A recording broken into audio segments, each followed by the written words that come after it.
Bienvenue dans cette nouvelle vidéo. Aujourd'hui au programme, une histoire très mystérieuse, fabuleusement étrange, l'histoire d'une femme qui aurait été capable, malgré elle, de se dédoubler. J'espère que cette histoire vous plaira. Si c'est le cas, je vous invite à laisser un j'aime et à vous abonner à la chaîne pour me faire savoir que ce genre d'histoire vous plaît. Rejoignez-moi aussi sur Instagram, AkenTV, pour voir un peu l'envers du décor. Et aussi, si vous le voulez, m'envoyer une histoire mystérieuse qui vous est arrivée. Ça pourrait être cool de voir un peu les énigmes qui ont pu tomber sur votre vie. Peut-être qu'ensemble on trouvera des solutions. Qui sait? Si c'est fait, je vous remercie du fond du cœur, vraiment. Merci. Et si maintenant vous êtes bien installés, on est parti pour se plonger dans cette histoire.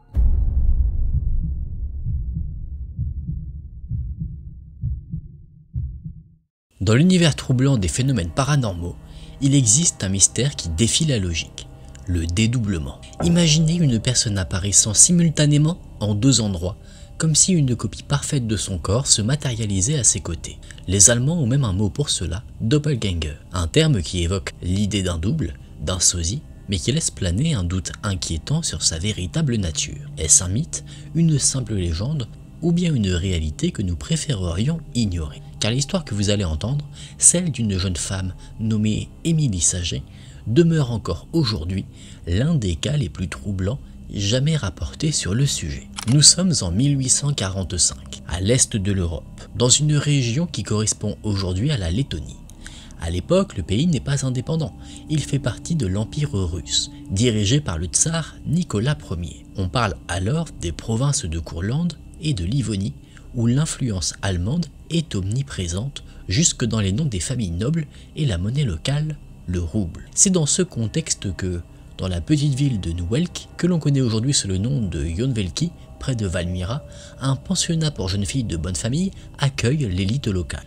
L'établissement, dirigé par un certain Monsieur Bourg, se distingue par son exigence et son raffinement. Cette année-là, Monsieur Bourg recherche une nouvelle professeure de français, car à cette époque, le français est la langue de l'aristocratie dans toute l'Europe de l'Est, bien plus prisée encore que l'anglais. Ce qu'il ne sait pas encore, c'est que la femme qu'il s'apprête à engager sera mise au centre d'un mystère qui hantera le pensionnat pour toujours. Peu de temps après avoir lancé son recrutement, M. Bourg reçoit la candidature d'une certaine Émilie Saget.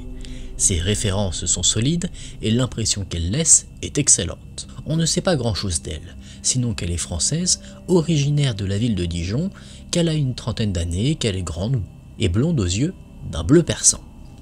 Dès son arrivée, Émilie semble faire l'unanimité. Les 42 élèves, comme ses collègues, sont séduits par sa douceur, son énergie et son approche pédagogique. Tout le monde apprécie son caractère chaleureux, même si certains remarquent chez elle une nervosité étrange, comme une agitation qu'elle ne parvient jamais à masquer complètement. Les premières semaines se déroulent sans incident, mais bientôt, quelque chose d'inquiétant commence à se produire, et cela ne tarde pas à se répandre comme une rumeur parmi les pensionnaires. Tout débute par de simples chuchotements. Certains élèves affirment avoir vu leur professeur de français à deux endroits différents au même moment.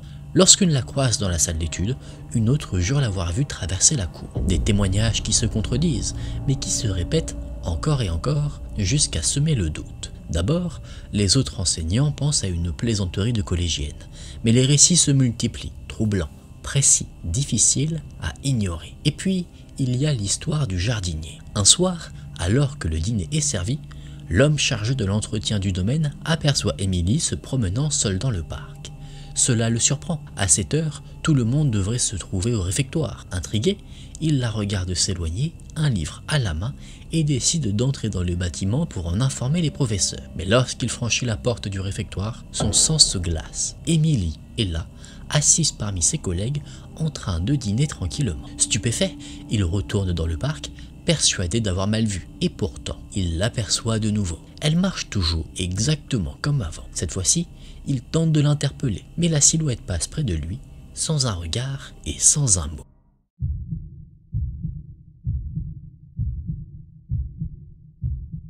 Le jardinier est resté pétrifié, incapable de la suivre, et pourtant ce n'était que le début. Les rumeurs se propagent rapidement. De nouveaux incidents surviennent, de plus en plus troublants. L'un des plus marquants se produit pendant un cours de grammaire. Ce jour-là, Émilie enseigne un poème de La Fontaine à 13 de ses élèves.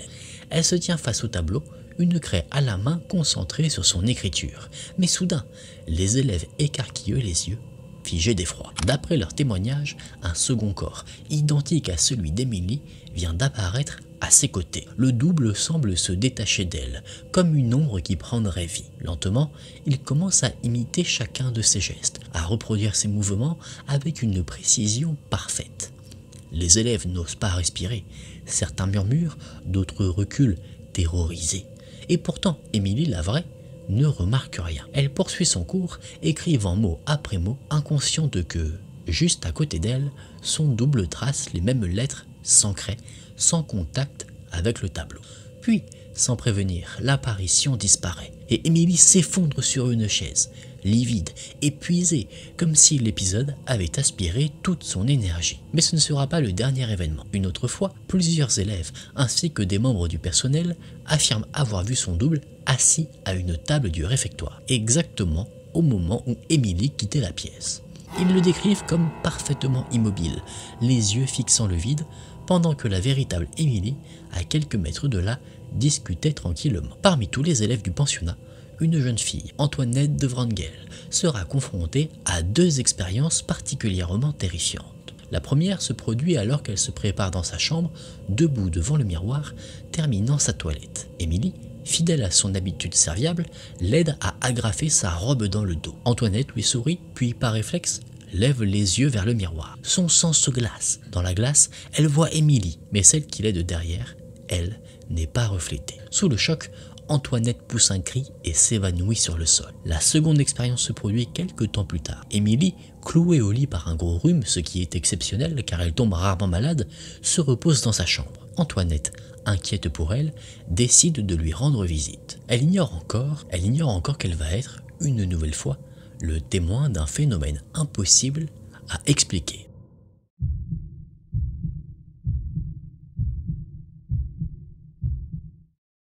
Antoinette s'était approchée du lit d'Emily, inquiète pour son état. La jeune professeure, pâle et affaiblie, semblait sombrer dans une étrange torpeur. Assise près d'elle, Antoinette vit soudain son visage se figer. Emily se raidit, son teint devint livide, et de ses lèvres s'échappa un murmure indistinct, comme un souffle glacé, presque inaudible. Intriguée, Antoinette se retourna et son cœur s'arrêta net. Dans la chambre, à quelques pas du lit, se tenait une seconde Émilie, une silhouette parfaitement identique, marchant lentement de long en large, comme une présence étrangère, mais sans le moindre bruit. La terreur la submergea. Antoinette hurla, perdant tout contrôle. Mais le double continua son manège, indifférent à ses cris, traversant la pièce d'un pas mécanique jusqu'à disparaître comme s'il n'avait jamais existé. Tremblante, Antoinette s'élança hors de la chambre et courut chercher les autres enseignantes. Lorsqu'elles revinrent ensemble quelques minutes plus tard, Émilie, toujours alitée, ne comprenait pas l'agitation autour d'elle. Tout semblait redevenu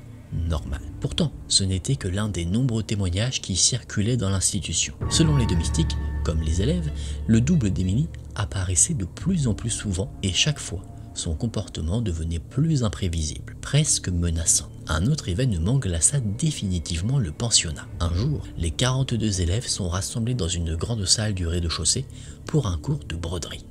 Les fenêtres sont grandes ouvertes, laissant entrer la lumière, et au loin, dans les jardins, elles aperçoivent Émilie en train de cueillir des fleurs pour confectionner des bouquets. Tout semble paisible, jusqu'à ce que la professeure qui surveille la salle quitte son fauteuil pour un instant. Ce qui se produit ensuite dépasse l'entendement. Là, sous les yeux des élèves, une seconde Émilie apparaît soudain, assise dans le fauteuil resté vide, figée, immobile, son regard vide fixé devant elle. Elle ne bouge pas, elle ne parle pas. Les jeunes filles, d'abord stupéfaites, sont bientôt prises d'une panique irrépressible. Certaines crient, d'autres reculent contre les murs, quelques-unes s'évanouissent, la terreur se répand dans la pièce comme une onde invisible. Et pourtant dehors, dans les jardins, la véritable Émilie continue de cueillir ses fleurs sans rien soupçonner. Plus tard, plusieurs élèves affirmeront qu'au même moment, le visage d'Émilie dans le jardin leur paraissait étrangement livide. Elle bougeait au ralenti, comme écrasée par une fatigue surnaturelle, comme si une partie d'elle-même avait été arrachée. Dans le fauteuil, la silhouette avait une telle apparence de réalité que, Si elles n'avaient pas vu Émilie dehors, elles auraient juré que c'était elle. Deux des élèves, plus hardis que les autres, n'en pouvaient plus de cette angoisse. Elles décidèrent d'affronter directement l'apparition. Lentement, elles s'approchèrent du fauteuil où le double d'Émilie restait assis, figé, les yeux vides. L'une d'elles osa murmurer son nom. Pas de réponse. Alors tremblante, elle tendit la main et ses doigts traversèrent la silhouette comme si elle n'existait pas. Pourtant, la sensation était là, une légère résistance, comme si elle frôlait un voile de mousseline, une texture presque irréelle. Mais derrière, il n'y avait rien. Puis, aussi soudainement qu'il était apparu, le double commença à s'effacer, lentement, graduellement, comme une fumée qui se dissipe dans l'air. En quelques secondes, il ne resta plus rien. Les élèves, bouleversés, se précipitèrent dans le jardin pour rejoindre Émilie. Elles la trouvèrent debout, parmi les fleurs, l'air étrangement absent, comme tirée d'un profond sommeil. Quand elles lui racontèrent ce qu'elle venait de voir, elle sourit faiblement, reprit sa cueillette et n'y prêta pas plus d'attention. Pour elle, tout cela n'était qu'une exagération d'adolescente trop impressionnable. Mais la situation ne pouvait plus être ignorée. Les rumeurs s'étaient répandues dans tout le pensionnat. Chacun avait une histoire à raconter sur Émilie Saget. Certaines jeunes filles n'osaient même plus entrer seules dans une pièce si elles s'y trouvaient. Les gouvernantes elles-mêmes commençaient à murmurer entre elles. Les parents, mis au courant des événements, exigeaient des explications auprès de la direction. M. Bourg tenta d'apaiser les inquiétudes, mais rien n'y fit. La réputation de l'établissement commençait à vaciller. À la fin de l'année scolaire, la situation devint critique.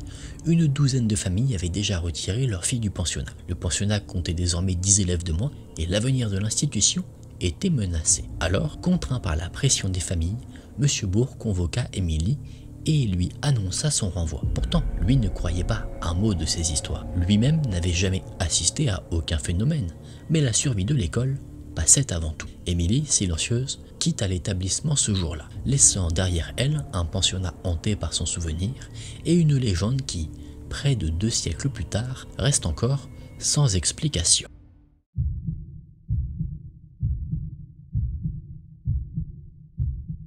Certains racontent qu'au moment de quitter le pensionnat, Émilie aurait confié à voix basse un aveu glaçant. Ce n'était pas la première fois que cela arrivait. Depuis l'âge de 18 ans, chaque poste qu'elle occupait finissait de la même manière. Partout où elle allait, les phénomènes recommençaient, et partout on la renvoyait. Pourtant, Émilie jurait n'y être pour rien. Elle ne comprenait pas. Après son départ de Novelk, elle trouva refuge chez sa belle-sœur, aidant à s'occuper de ses jeunes enfants. Elle tenta de mener une vie normale, loin des pensionnats et des rumeurs, mais le destin semblait s'acharner. Quelques années plus tard, elle entra au service d'une riche comtesse comme gouvernante. Pendant un temps, tout sembla calme. Émilie se montrait appliquée, douce, attentionnée, et gagnait même la confiance de sa maîtresse, jusqu'au jour où la comtesse mourut soudainement dans sa résidence d'été à 50 km de Saint-Pétersbourg. Selon plusieurs témoins, Émilie se trouvait pourtant dans la demeure principale, à des centaines de kilomètres de là. Cet événement tragique la bouleversa profondément. Peu après,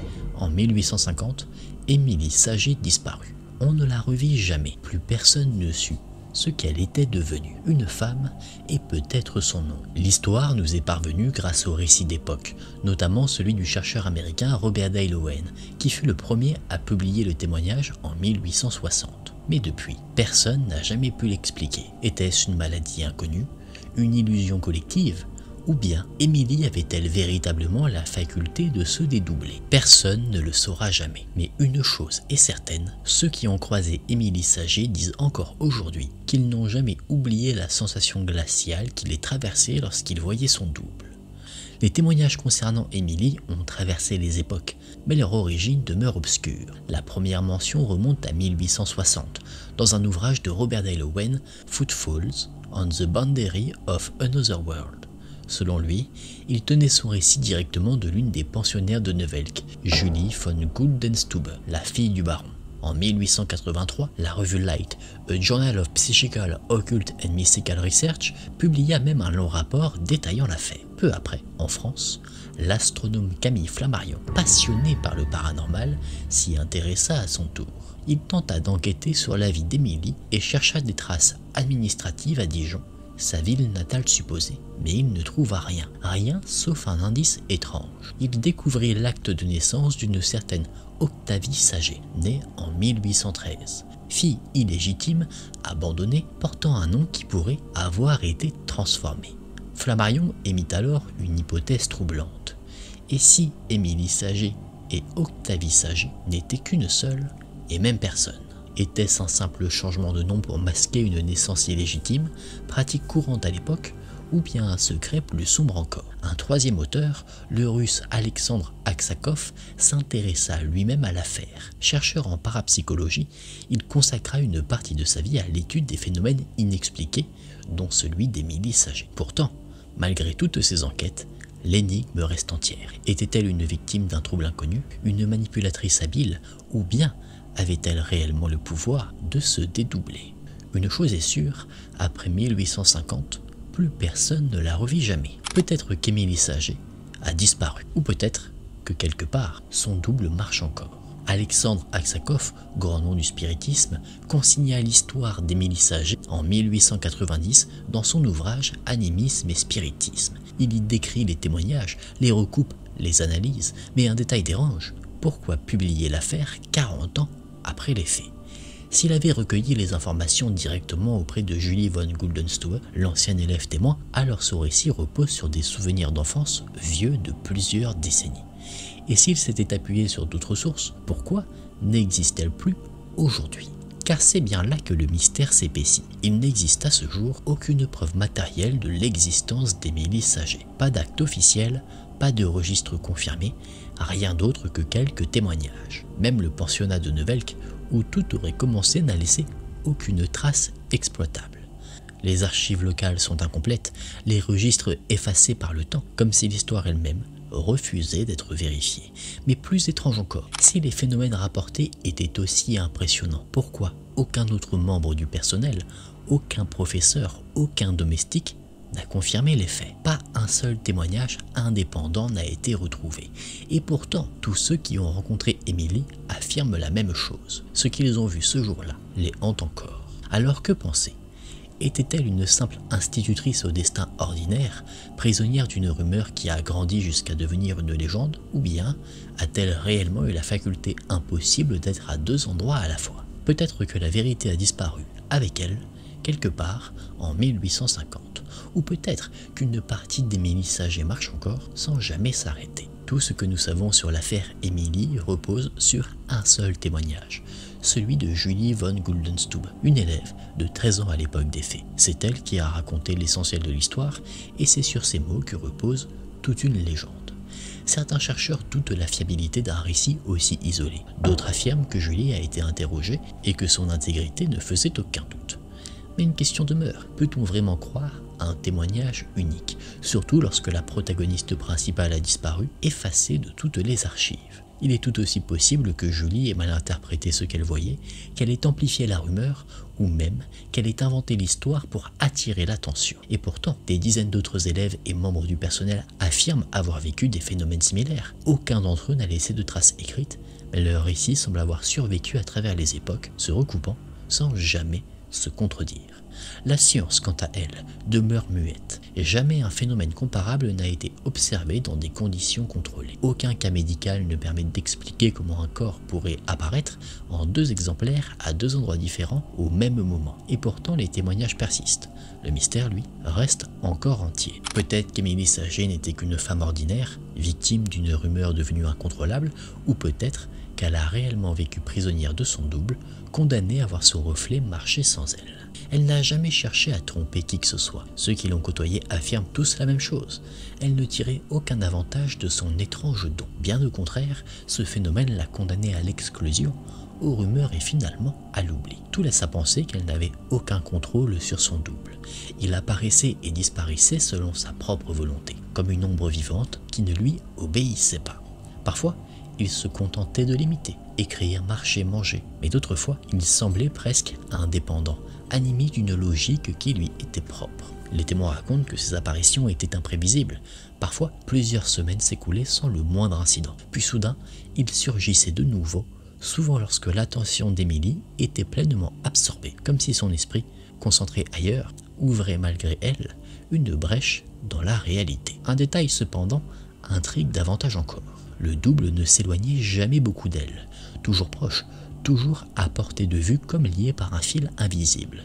Et chaque fois qu'il apparaissait, le corps d'Émilie, lui, s'affaiblissait. Ses traits se creusaient, ses gestes se ralentissaient et une fatigue écrasante semblait la consumer, comme si son reflet lui volait son énergie vitale. Certains parlent même d'une relation parasite entre Émilie et son double, une lutte silencieuse, constante, dont elle sortait toujours plus épuisée. Et si ce n'était pas une simple illusion? Et si, à chaque apparition, une part d'elle-même s'échappait vraiment? Depuis des siècles, toutes les cultures du monde semblent hantées par le même symbole, celui du double. Dans les mythes anciens comme dans les légendes populaires, il incarne souvent l'opposition entre la vie et la mort, entre la lumière et l'ombre. On le retrouve dans les croyances religieuses où il est associé à l'immortalité de l'âme, mais aussi dans les approches psychiatriques modernes qui y voient le reflet de troubles identitaires profonds. Dans de nombreuses traditions, le double est considéré comme une ombre et il est presque toujours lié à une forme de malédiction. On raconte que le voir, ou pire, croiser son propre double, serait un signe funeste, un présage de mort. Certains récits affirment même que le double ne projette pas d'ombre et ne se reflète ni dans l'eau, ni dans les miroirs. Dans certaines légendes, le voir annoncerait la perte d'un proche, une maladie grave ou sa propre fin. Pendant longtemps, on couvrait les miroirs dans les maisons des défunts. On craignait qu'en les laissant découverts, l'âme du mort n'entraîne avec elle l'ombre de ceux qui s'y reflétaient. Et si au fond, le phénomène qu'a vécu Émilie Saget n'était qu'une réminiscence de ses croyances ancestrales?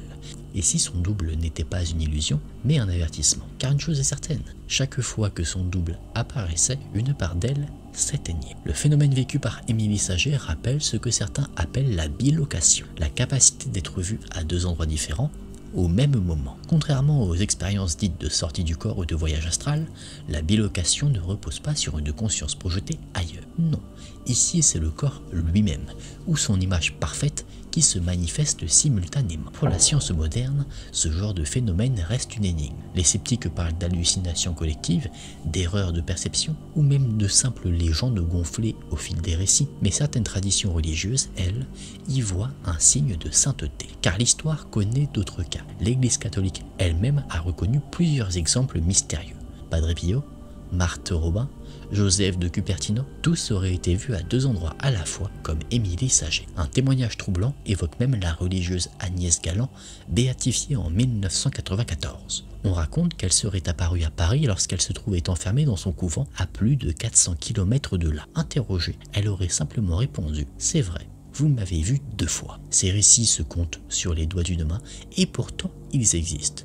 Alors, Émilie Saget appartenait-elle à cette lignée de mystiques incompris ou bien vivait-elle de la manifestation d'une force qu'aucun dogme, aucune science n'a encore su expliquer? Peut-être que ce que ses élèves voyaient n'était pas un simple reflet, peut-être que son double venait d'un ailleurs que nous ne pouvons simplement pas comprendre.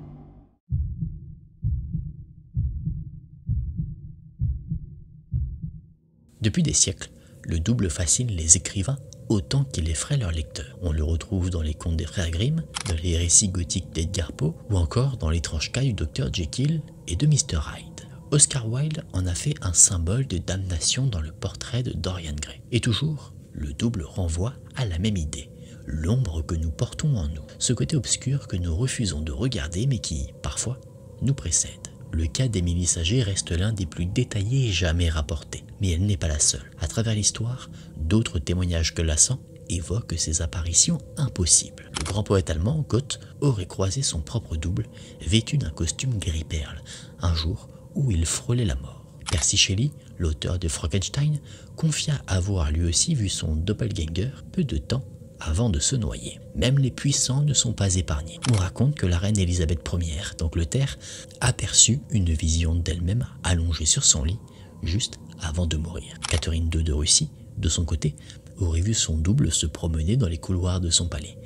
Elle ordonna immédiatement à ses gardes de lui tirer dessus. John Donne, le poète mystique anglais, aurait aperçu le double de sa propre femme à Paris, à l'instant même où l'une de leurs filles mourait en couche. Et l'histoire raconte même celle d'un parlementaire britannique qui, cloué au lit par la maladie, aurait été vu assis à son banc au Parlement pour voter une loi qui lui tenait à cœur. Les témoignages se multiplient à travers les pays, les époques, les cultures et les continents. Et si ces récits n'étaient pas des légendes?